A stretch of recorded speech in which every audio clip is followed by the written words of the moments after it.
شام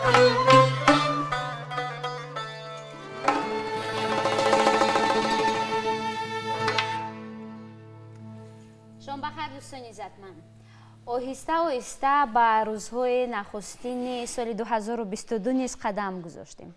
به راستی در دوام سال 2021 در همین جا ما خاطره های زیادی را در زندگی خود در کار ایجادی خود ثبت کردیم. یادی از نابغه های صنعت موسیقی تاجیک کردیم، آفریده هایشان را بازخوانی کردیم.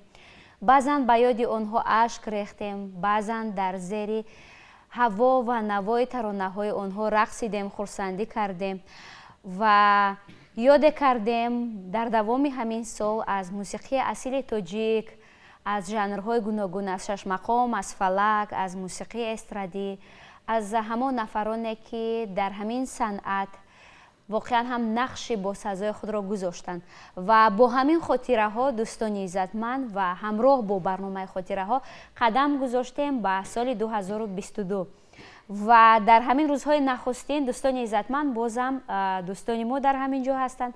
همراه ما از جمله جمشید ارگاشف، راهبر انسامبل شش مقامی فیلارمونیای دولتی تاجیکستان، اعضای مطربان که علاقه شما آنها را میشناسید در همین جا همراه با ما خیلی زیاد بودند. بچه ها نوازش های خیلی زیبا را برای شما در دوام سال پیشنهاد کرده بودند و برایشان تشکر میگویم و بار دیگر خوش آمدید. سلامت باشید. تشکر. واقعا هم سالی خیلی خوب بود، چند برنامه خیلی زیبا را نیز پیشنهاد کردیم. بله، سالی از جهت ایجادی گوییم یا از جهت کاری ما خیلی سالی پربرار بود. بله. زیرا که در سال سپری گشته جشن ها چاره‌بینی های مهمی هم سیاسی کشور هم فرهنگی بود در جمهوری عزیزمان و آغازی برنامه های خاطره ها بود و خاطره های نیک بسیارتر داشتیم. بله، خاطره های نیک بسیارتر هم داشتیم. هم از سال 2021 به ما خاطره های نیک هم باقی ماند. امروز ما آغاز کردیم برنامه گویم نوی خیش رو در سال نو از یکی از اثرهای مشهورترین و معروفترین موسیقی سنتی تاجیک با نام قوشچینار. قوشچینار اثری خیلی قدیمه است. سرودی که در دل مردم جای میگیرد، در مغز جان هر یک شخص جا میگیرد. هر یک هنرمندی آوازخوان میخواهد سراییده باشد یا که مطرب میخواهد نواخته باشد، همین گونه اثرها علاقه کلاسیکی به حساب میروند، اثرهایی که در حقیقت اثرهای بسیار زیبا هستند. قوشچینار اصلا سرود است.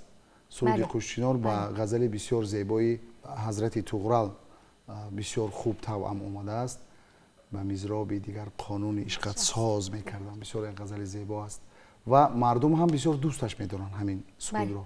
روزی از روزهای تمرین من گوش کردم که برای مشق یا خود دستش رو گرم کردن جواهر جان ربابی ما همین سرود رو می نواخت و من گوش کردم که بسیار زیبا نواخته ایستاده است، بسیار دلنشین نواخته است. صدای ربابش هم بسیار خوشرو است و بعضی کمبودیایی که بود ما با همراه با مطربان انسامبل شش مقام برطرف کردیم و به خلاصه آمدیم که در همین برنامه جای داشته باشد. چرا نه؟ برای آنکه جواهر جان یکی از مطربان چیره دستی ما است، دانشجوی کنسرواتوری ملی تاجیکستان به نام استاد طلبخوجا ستارف است. بسیار استعداد خوبی دارد. بسیار گویم پنجه های صدایشون بسیار شیرین دارد. یعنی که همین کسب خویش رو سازی در دستش بداره خیلی دوست می‌دارد و هر چیزی که می‌نوازد از دل می‌نوازد. عموما اهمیت داده باشید مطربان، عموما مطرب نوازنده آدمی تفاوتی نمی‌شود. بله. آوازخوان با استعداد فوق‌العاده آوازخوان می‌شود. بله. اما مطرب با مهنت خیلی وزنین، مهنت خیلی سنگین خیش بعد مطربی خوب میشه. بله. برای همین در فعالیت خیش من مناسبت خودم نسبت مطربان تماما دیگرگونه است. من مطربان رو با نظر دیگری نگاه میکنم، کوشش میکنم که برای آن که قریب که همه چیز از مطربان وابستگی دارد مطرب فدایی‌تر میشود گمان میکنم. میدونید زحمتی مطرب زیادتر است. یعنی که برای آرا دادن موسیقی، آرایش و همون پیچ و تاب موسیقی، همون شیرینی، این همه زحمت مطرب است. برای آرایش موسیقی. بله، برای اون که موسیقی میدونید همین خیل نواختن یا اینکه خودی که با ادوار گرفته شده است نواختن، این یگان کیفیت یا که یگان گویم لذت نمیدهد. برای اون که در آنجا فقط خشک به ناله، به تابشو، به گویم آرایشو نوشته می شود. اما هر یک تابش و ناله ها و آرایشو زیبایی رو مطرب خودش میدهد. هر یک مطرب وابسته به کسبیتش میدهد. برای همین جواهر جان که ما با انسامبل با کار دعوتش کردیم، دیدیم که در حقیقت جوان سرغیرت است، مطرب خوب است.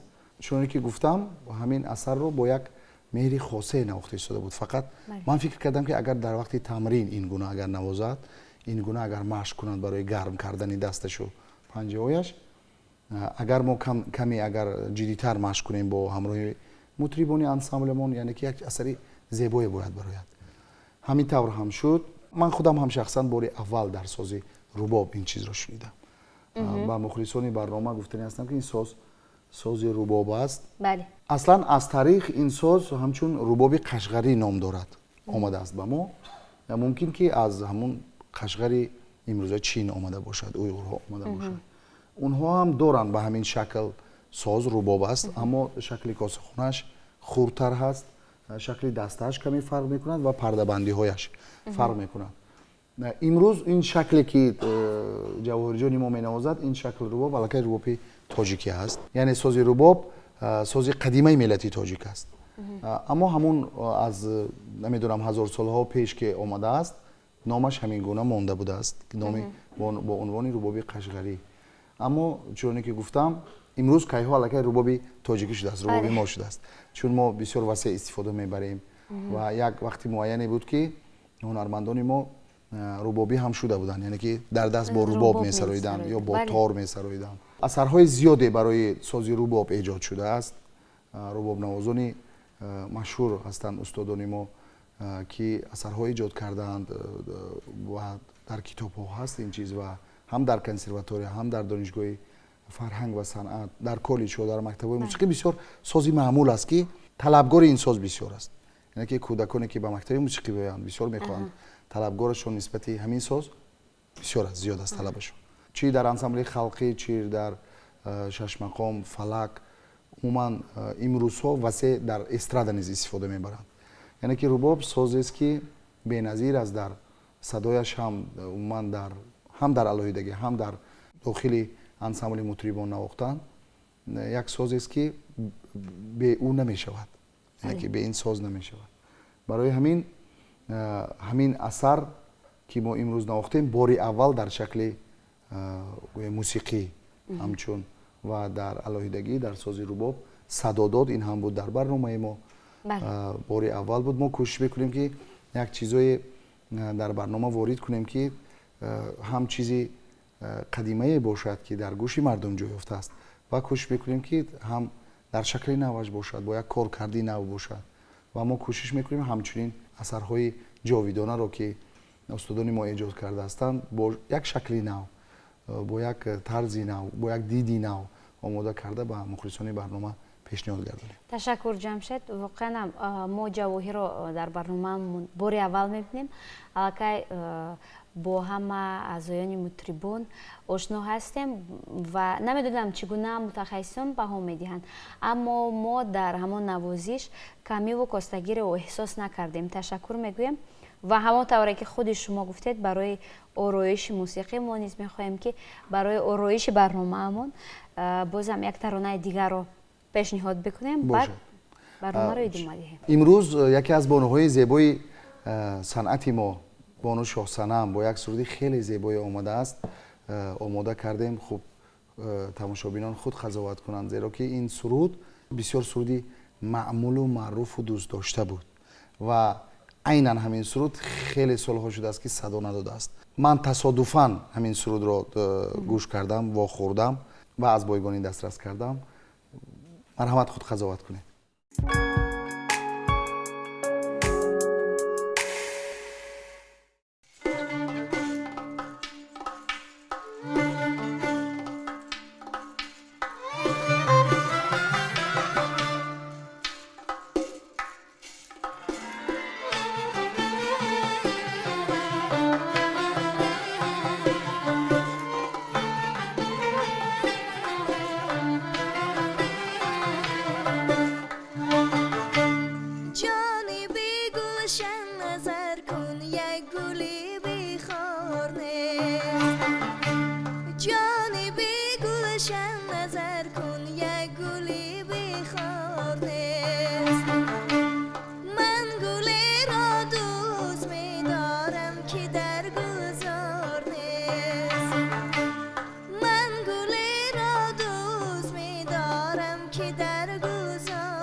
آفرین. باور کنید خیلی زیبا بود، راحت کردیم، زیرا که این یک ترانه است که خیلی معروف است و همین ترانه رو بارها تغییر دادن. با کدام ژانرهایی که نبردن، حتی با ژانر استرادا هم بردن، در ژانر استرادی هم خوندن، در شش مقام هم خوندن، در به شکل خلقی نیز خوندن. و اگر درباره همین ترانه نگویم نمیشود، زیرا که ترانه هست که هم متنش برای مردم سخنش آشنا است، هم آهنگش آشنا است. بله، چنانه که میگویند در حقیقت ایجادات مردم، ایجادات خلق میگویند، آهنگ خلق در حقیقت آهنگ‌های دلچسب میشود، دلنشین و با یک بار شنیدنش مفتون میشود کس، یعنی که عاشق میشود. در چند ژانرها همین سرود رو اجرا کرده هستند، شنیده بودم، لیکن اما وقتی که اصلش رو شنیدم که باری اول همین سرود رو استاد برنامه اسحاق مسرودی است با مطربان انسمبل چشمخوم، با سبک چشمخوم، با یک آواز مهین و دلچسب و دلنشین خودشون سرایده هستند که باور کنید من عاشق شدم. بعدا من فکر کردم که باید همین چیز در همین اثر باید در انسمبل ما صدا دهد، اما میگفتم، فکر میکردم که کی باید سراید. وقتی که دوباره از برنامه اسحاق و از خزینه گرفته من گوش کردم، گفتم که باید شاه صنمبانو بیسراید همین سرود رو، زیرا که هم با آوازش بسیار شینم است همین سرود، یعنی که همون دیاپازون سرود هم بسیار با شاه صنمبانو میچسبد. و از همه مهمش این که شاه صنم در چند ژانرها که میسراید، خب از عهده همین سرایدن این سرود باید خوب براید. ҳамин тавр ҳам шуд. дар ҳақиқат як суруди зебоие аз тарафи шоҳсанам иҷро шуд. имрӯз мана шоҳсанамбону ба бемориаш нигоҳ накарда гуфт ки не устод, ман ҳатман дар барнома иштирок мекунам ва кӯшиш мекунам ки дар сатҳи хуб ҳамин сурудро сароида бошам. ва фикр мекунам ки меҳнатҳояш зоя нарафтанд. хуб баромад суруд, хуб садо дод. умуман чуноне ки гуфтам, суруд ки ба дили кас часпад, ба дили кас нишинад, дар кадом ҳолате ки набошад месароӣ. асосаш ки бихоҳӣ сароидан, асосаш ки дӯст дорӣ ҳамин сароиданро.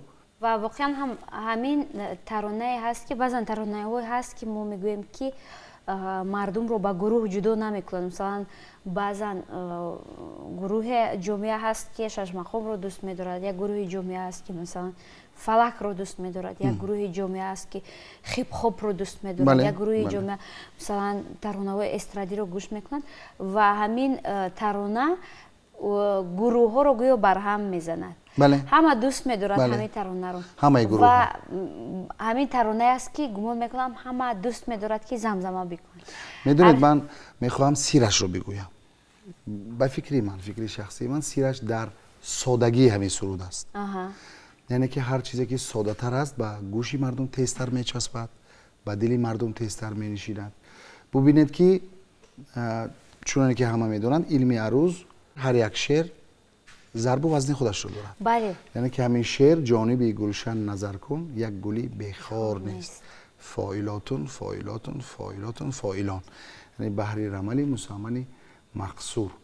зарби аслии ҳамин шеър ҳам худаш дар ченаки 781 навишта шудааст. яъне ки ҷониби гул манам 781 акӯшофа ҷониби гулшан назар кун, як гули бехор нест. зарби аслии шеър ҳам 781 аст. зарбе ки мусиқӣ эҷод шудааст ҳам 781 аст. яъне ки мутобиқат кардани сухан ба мусиқӣ. заҳмати зиёди дар бораи фикр кардани зарби мусиқӣ ё худ шеърро, ин вазни шеърро дар кадом зарби мусиқӣ даровардан он қадар вақт сарф нашудааст. яъне ки ҳамон эҷодкор гирифтааст дар зарби аслии шеър оҳанге эҷод шудааст. ҳам оҳанги содда зебо, сархат дораду ним авҷ дорад. таркиби оҳанг ҳам он қадар мураккаб нест. яъне ки шеър ҳам бисёр зебои соддае ки тез мефаҳмад кас, маънии шеърро хуб дарк мекунад, тезтар дарк мекунад. яъне ман фикр мекунам ки ҳар чизе ки соддатар аст, он қадар мураккаб несту мушкил несту душвор нест, ҳар чизе ки соддатар аст тезтар ба дили мардум мешинад, тезтар ба гӯши мардум мешинад. яъне ки дар замонаш қариб ки ҳамаи халқ аз ёд медонист, ё аз эҷодоти устод Зафар Нозим, ё аз эҷодоти устод Одина Ҳошим. бубинед чӣ қадар оно кӯшиш мекарданд ки дар ҳақиқат мегӯянд ки санъат аз они халқ аст. охир эҷодкор ҳофиз, бале ҳофиз, эҷодкор, композитор барои худаш эҷод намекунад ку, барои халқ эҷод мекунанд. яъне шунавандаи мо, баҳодиҳандаи аслии мо халқ аст, барои халқ аст. талошҳои моям барои ба халқ мақбул шудан аст. барномаҳои консертии моям барои халқ. умуман ҳамаи фаъолияти мо барои халқ аст. барои ҳамин мо бояд кӯшиш кунем ки эҷодоти моям барои халқ бошад. ки ҳар чӣ ки эҷод мекунем ба таркиби ҳам мусиқӣ, ҳам шеър бояд аҳамияти ҷиддӣ дода шавад ки соддатар бошад, ки ба дили халқ тезтар нишинаду ба гӯши халқ тезтар бирасад. ташаккури зиёд шоҳсанам. воқеан ҳам ҳангоме ки ҳамин таронаро мехонданд, хеле зиёд мехостам ки дар назди шоҳсанам бошам, ҳамроҳ бо ҳам ҳамин таронаро бихонем, аммо нахостам ки ҳамин таронаро хароб кунам, коста гардонам, зеро ки ин ҳусне мебахшед, хоста намешид. дар пушти оинаи нилгун тамошобинон нишастанд ва бовар дорам ки роҳат карда истода буданд. нахостам ки халалдор бикунам. ташаккур барои иҷрои зебои тарона. садоятон хаста набошад. ташаккур.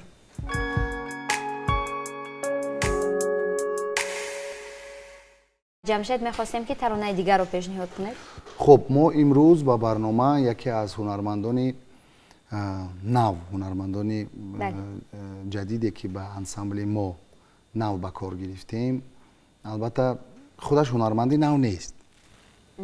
яке аз шогирдони мо, хатмкунандаи консерваторияи миллии Тоҷикистон, ки имрӯз хеле ҳунарманди таҷрибадор шудааст. و امروز میخواهد تجربه خیش را، فعالیت خیش را در انسامبل ما ادامه دهد. در انسامبل ما با همه هنرمندانی که در حقیقت صاحب هنر هستند و صاحب استعداد هستند باز است، کشاده است. راهبری فیلارمونی امروز تمام کوشش ها را به خرج میدهد که هنرمندان صاحب کسب رو، یعنی که هنرمندانی که در حقیقت مهارت و استعداد خوب دارند در فیلارمونیا سرجم کنند، زیرا که فیلارمونیا بعض اساسی هنرمندان کسبی است بود و امروز هم هست. برای همین دلرجان رسولوف میخواهیم یک با سرودی خیلی معروف استاد جورابک نبیف با عنوان یاری ما که یکی از دوست داشته ترین سرودهای اهل شش و مردم اهل شش مقام است، میخواهیم پیشکش مخلصان گردانیم. مرحمت.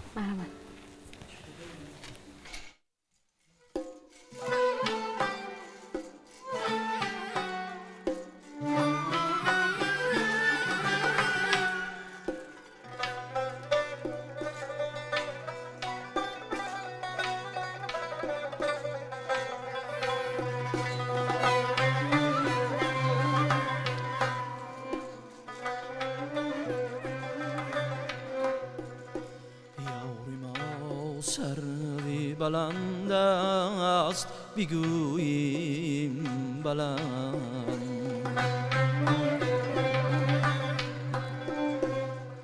هست گفتن سخن از بیم رقیبان تا چند، دامنش دیر به دستم فتد و حلقه زلف،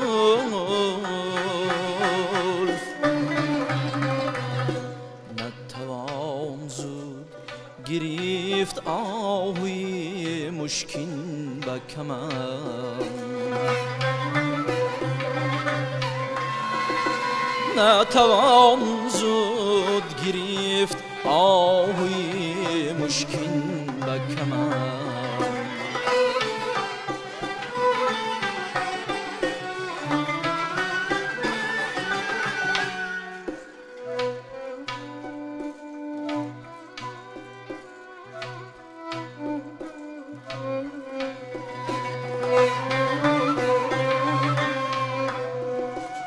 تیرهای دیگرش بر دل اگر آید حیف، آنچه خاکیست چرا بر من خاکی نفکن،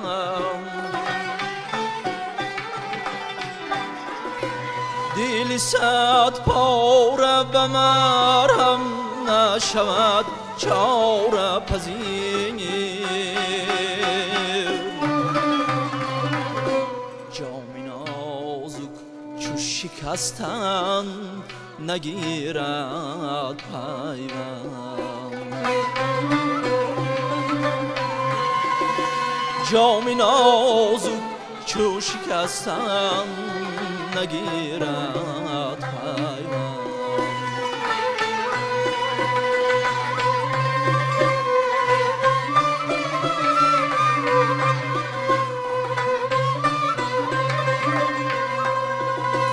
بعد از آن که آتش دل سینه پروانه بسوخت،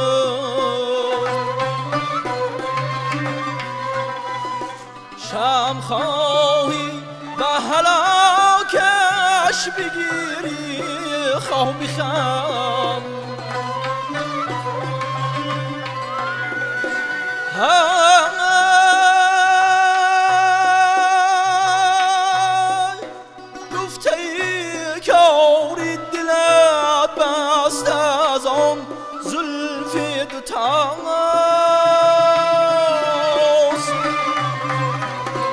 کاری توست این همه بر زلف دلاویز مبند،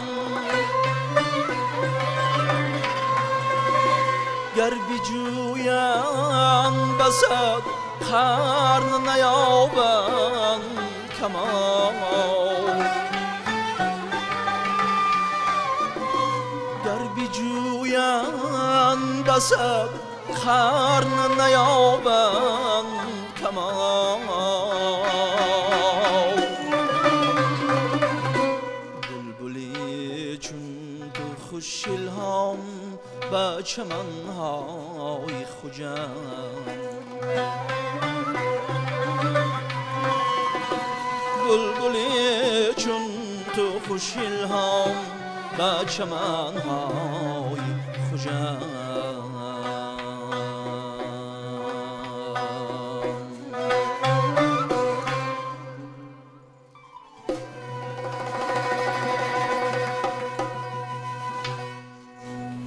ташаккури зиёд далер чун бори аввал аст дар барномаи мо иштирок мекунед хеле зебо иҷро кардед аслан кадом таронаҳоро бисёртар дӯст медоред ки бозхонӣ кунед чун аз хурдӣ бо сурудҳои классикӣ шашмақом ба воя расидем бисёртар сурудҳои классикӣ халқӣ яъне шашмақом гӯш мекунед шашмақом албатта дар хона масалан дар дохили автомобил ҳама вақт дар куҷое ки набошам ман пайваста бо шунидани сурудҳои шашмақом классикӣ ҳастам киҳоро бештар гӯш мекунед тамоми устодоне ки дар гузашта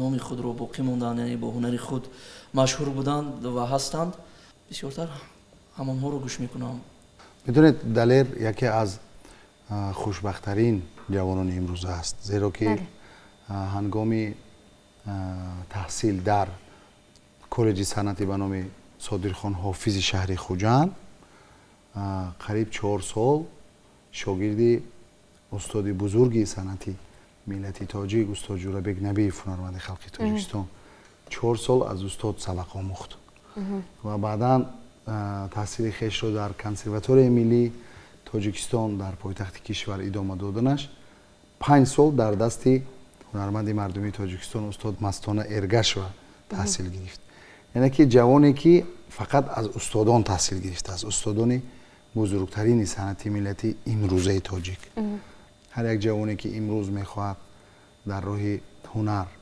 قدم های خود را گذارد آرزو میکند از چنین استادان درس گرفتن و سبق آموختن و درباره آنها بودن و حتی بعضی ها تا به همین روز یک بار از نزدیک آنها را دیدن مشتاق هستند و برای همین فکر میکنم که دلیر یکی از خوشبخت‌ترین ها است و امروز کمی فعالیت خود را همچون مطرب در ارکستر سیمفونی دستگاه اجرایی پرزیدنت همچون تنبور نواز فعالیت خویش را مانده است و باز در انسامبل ما امروز فعالیت میکنم تشکر زیاد دلیر ҳоло ки қадамҳои аввалини шумо дар ҳамин ҷода аст як ҷодаи хеле мушкил аст аммо як ҷодае ҳаст ки ман гумон мекунам ки ҳавас ки бошад ҳавсала ки бошад ҳама мушкилиҳоро ҳама монеаҳоро барҳам зада мешавад ва бошад ки исми шумо исми мисли шумо бар ин ҷавононе ки воқеан ҳам истеъдоди фавқулода доранд ба мисли аҳмад бобохулов ба мисли бой маҳмад ниёзов ба мисли одина ҳошим ба мисли шоиста муллоҷонова ба мисли барнои исоқова дар хотираи мардум дар зеҳни мардум сабт шавад ташаккур ки ин лаҳза ҳамроҳ бо мо будед хуш омадед ва ҳамчунин ташаккур барои шумо ҷамшед саломат бошед ташаккур ба мутрибон ки воқеан ҳам дар баробари овозхонҳо хеле талош кардед дар ибтидо як навозиши хеле зебо буд саломат бошед ва фикр мекунам ки имрӯза барномаи мо низ ба тамошобинони мо мақбул мешавад ва кӯшиш мекунем ки ҳар барнома бозам ҷолибтару зеботар шавад ташаккури зиёд дӯстони иззатманд нашри нахустини барномаи хотираҳо дар соли 2022 буд дар давоми сол моро пайгирӣ кунед зеро ки хотираҳои ҷолиб дорем ҳамроҳ бо шумо мехоҳем як ҳамин китоби хотираҳоро вароғгардон бикунем ва як ҳамроҳ бо шумо ҳамон таронаҳое ки дар зеҳнатон монд дар хаёлатон дар хотиратон монд бозхонӣ бикунем ва як фазои ором роҳатбахшро дар хонадони шумо фароҳам биёрем хайр азизон